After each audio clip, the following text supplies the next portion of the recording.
Roh. Sementara itu saya harus menabung dulu, dikarenakan permintaan itu saya sepertinya harus menunda keinginan menikah. Bagaimana pandangan Ustaz? Kalau menikahnya kita itu sudah menjadi kebutuhan yang sangat darurat, maka dahulukan yang darurat atas yang sunnah. Umroh adalah sunnah. Menikah wajib bagi sebagian orang, sunnah bagi sebagian lain, haram bagi sebagian yang lain. Tergantung niatnya.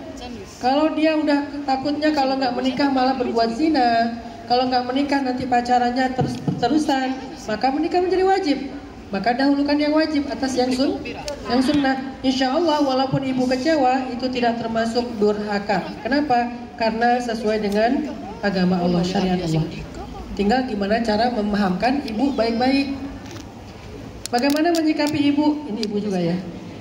Yang patriarki, artinya yang selalu membenarkan anak laki-laki, kalau perempuan selalu salah. Suruh ngaji ibu. Buane kon ngaji. Suruh ngaji.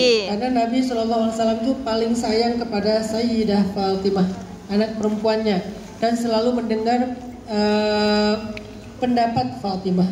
Nabi mendengar pendapat Aisyah, Nabi mendengar pendapat Khadijah, dan semua itu adalah perempuan. Nabi dengar pendapat mereka, Nabi sayang kepada mereka, Nabi tunaikan hak-hak mereka. Tidak ada bedanya seperti Nabi juga mendengar pendapat laki-laki. Jadi ini bukan tentang gender, ini tentang kebijaksanaan. Tat, apa itu? Tat. Mungkin assalamualaikum kali ya, jadi disingkat jadi tat ya. Apakah salah jika saya marah kepada orang tua sendiri? Saya anak perempuan satu-satunya. Mungkin orang tua bermaksud sayang kepada putrinya, tapi saya merasa orang tua selalu ikut campur rumah tangga kami, hingga akhirnya hubungan kami suami istri tidak baik. Tergantung ikut campurnya apa. Kalau ikut campurnya untuk mendamaikan, Nabi juga ikut campur. Ketika terjadi pertengkaran antara Ali dengan Fatimah, maka kemudian Nabi bilang ke Fatimah, wahai Fatimah, belajarlah kepada Asma. Asma itu ahli surga. Ternyata yang disuruh Nabi belajar kepada Asma itu adalah tentang bagaimana Asma sangat baik kepada suaminya. Kalau ikut campur untuk mendamaikan, jangankan orang tua, orang lain pun berhak untuk mendamaikan selama tidak berlebihan. Tapi kalau ikut campur justru memisahkan, berarti dia sudah menjadi wakil-wakil syaitan. Karena salah satu di antara amalan syaitan yang paling dia suka adalah ma yufarriqu bainal mar'i wa zawji, memisahkan laki-laki dengan istrinya. Tergantung dia ikut campur untuk memisahkan atau untuk menyambung. Kalau untuk menyambung, untuk mempertahankan, untuk bisa lebih bahagia, mengislah, maka itu ikut campur yang baik. Tapi kalau malah merenggangkan, memisahkan, membuat konflik, maka itu termasuk di antara perbuatan dosa. Tat lagi ya, bukan. Apakah saya durhaka? Dibesarkan ayah hingga pernikahan saya dari hasil taruhan. Jadi biaya pernikahannya dari hasil taruhan, judi kali ya, judi online mungkin ya. Slot. Terus saat ini di rumah saya diolok-olok dan dibanding-bandingkan dengan anak orang lain. Sekarang saya bekerja di sini, orang tua meminta saya pulang karena bapak tidak sanggup merawat ibu. Jika saya pulang, bagaimana dengan masa depan saya dan keluarga baru saya? Angel. Ibu selama ada suaminya adalah tanggung jawab suaminya.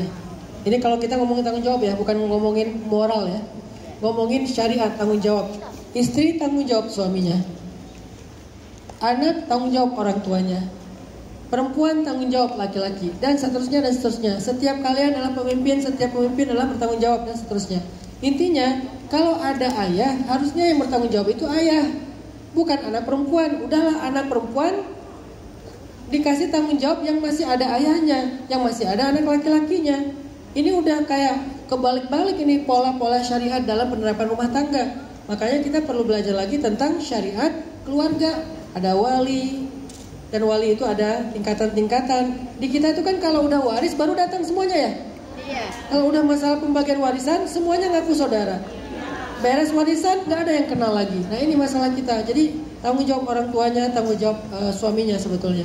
Tapi kalau bicara moral, nanti ditimbang-timbang. Gimana caranya mengambil jalan tengah tanpa mengorbankan keluarga baru kita, tapi juga jangan sampai mengecewakan ibu kita atau mentelantarkan ibu kita. Apakah misalnya sebagian dari rezeki kita kirim untuk minta tolong siapa merawat ibu misalnya, atau bantuin ayah atau gimana, pasti ada jalan tengahnya. Ustadz, gimana caranya menyaur utang orang tua? Padahal udah nggak tahu lagi berapa angkanya. Caranya adalah coba diskusikan atau komunikasikan dengan orang-orang yang dipercaya oleh orang tua kita. Biasanya mereka lebih tahu tentang masalah ini. Misalnya adiknya, saudaranya, sahabatnya. Biasanya sedikit demi sedikit akan kebuka kok. Walaupun mungkin kita nggak tahu akan terbuka semua atau enggak. Kata kuncinya adalah komunikasi. Ustadz minta doanya, kalau doa insya Allah nanti semuanya kita doain. Ada yang ayahnya baru meninggal hari ini, nanti kita doain juga ya. Yang terakhir, Ustadz, saya ingin menyempurnakan agama dengan menikah, tapi saya trauma, takut bertemu dengan pria yang berbahaya. Saya berusaha tidak pacaran, tapi saya sering dikira tidak mampu. Gimana ya caranya ya Ustadz?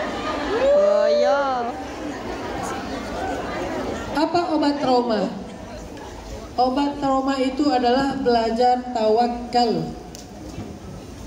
Karena orang yang trauma itu secara definisi adalah takut jika sesuatu terjadi lagi yang pernah terjadi di masa lalu. Itu kan trauma kan? Jadi dia takut tentang masa depan, tentang hal-hal yang pernah terjadi di masa lalu.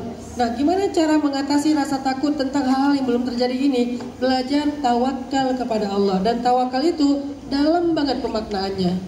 Tapi hakikat dari tawakal itu adalah titipkan masa depan kita kepada Allah, biar Allah yang mengatur seperti apa yang terbaik untuk kita. Makin kuat tawakal kita, thiqah kita, iktimat kita di dalam hati kepada Allah, bergantungnya kita kepada Allah dalam hati, insya Allah semakin berkurang porsi trauma di dalam hati kita. Saya juga orang yang pernah trauma, walaupun dalam urusan yang berbeda, misalnya tentang finansial, tentang bisnis, segala macam. Tapi apa yang bikin saya berani mencoba lagi? Karena saya serahkan masa depan saya kepada Allah. Biar Allah yang mempertemukan saya dengan orang yang lebih amanah. Kalau di masa lalu saya pernah ketemu dengan orang yang khianah. Nah, jadi makin kuat tawakal, insya Allah makin berkurang rasa traumanya. Saya kira demikian. Sebetulnya masih banyak banget, mohon maaf ya, nggak semuanya bisa dibaca karena keterbatasan waktu kita. Tapi yang paling penting hari ini, saya nggak mau teman-teman pulang hanya membawa video, apalagi videonya nggak diedit langsung diposting. Saya pengen kalian pulang setelah ini edit bagus-bagus, filternya yang banyak. Bukan itu yang mau disampaikan. Saya ingin kalian pulang dengan membawa hikmah-hikmah. Karena itu yang paling mahal. Berapapun kita bayar, kalau kita dapat hikmah, maka itu jadi worth it. Tapi kalau kita gratis sekalipun, kalau nggak dapat hikmah, maka majelis itu jadi sia-sia. Nah, hikmah pertama yang ingin saya simpulkan, kalau kita ingin hidupnya mudah, maka cobalah jangan cuma mengetuk pintu bumi, ketuklah pintu langit. Pintu bumi sering mengecewakan kita. Kita ketuk pintu akun orang lain, kita ketuk pintu nomor telepon orang lain, kita ketuk pintu rumah orang lain. Kadang dibuka, kadang ditutup, kadang malah diblok, kadang malah di reject. Itulah pintu-pintu bumi, nggak selalu menerima kita. Tapi ketuklah juga pintu langit yang pasti selalu menerima dan terbuka untuk kita. Seberapa pendosa pun kita, itu kerennya. Kalau di bumi, kalau kita nyaman buat dia, dia buka. Kalau kita pernah nyakitin dia atau mungkin kita nggak baik bagi dia, nggak akan dibuka. Langit, seberapapun pendosanya kita pasti dibuka asalkan kita ketuk. Itu yang pertama hikmahnya. Kalau ingin mudah dalam hidup, mulailah fokus untuk tentang bagaimana mengetuk pintu langit. Yang kedua, gimana caranya biar langit itu berguncang ketika kita ngetuk? Ketuklah pintu langit bukan dengan tangan, tapi dengan lisan yang berzikir, memanggil nama-nama dan sifat-sifat Allah yang mulia. Semakin banyak nama yang kita panggil, semakin berulang nama itu kita sebutkan, sifat itu kita agungkan, semakin powerful ketukan kita di langit. Banyak, berulang, dan terus-terusan makin berguncang langit itu dengan ketukan zikir kita. Yang ketiga, Gimana caranya untuk bisa mengetuk pintu langit? Cara yang ketiga adalah dengan membaca nama Allah sesuai dengan apa yang kita harapkan. Jadi bukan cuma zikir, tapi panggil namanya sesuai dengan doanya. Kalau doanya tentang cinta, ya Wadud. Kalau doanya tentang rezeki, ya Razzaq. Kalau doanya tentang anugerah, ya Wahhab. Kalau doanya tentang kemudahan-kemudahan, ya Qadir misalnya. Kalau doanya tentang kasih sayang, ya Rahman, ya Rahim. Apapun panggil dengan nama sesuai dengan doa yang kita baca. Yang terakhir, hikmah dari Umi Hanin tadi adalah ternyata cinta itu bisa menjadi sesuatu yang mematikan. Maka doa yang diajarkan oleh Sayyidina Abdullah ibnu Abbas, Allahumma inni a'udzubika minal khubuthi wal itu doa apa itu kan?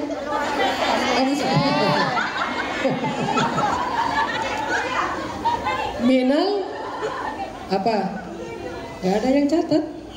Allahumma inni a'udzubika minal ishqi. A'udzubika minal ishqi. Pakai qaf.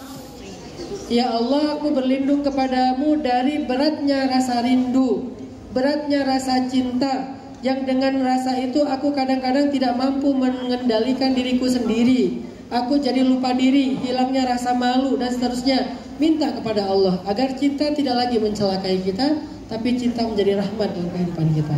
Mudah-mudahan hikmah-hikmah ini bisa jadi oleh-oleh, dibawa pulang, dibawa dalam kehidupan sehari-hari, sehingga insya Allah hidup kita akan jadi jauh lebih berkah lagi di sisi Allah.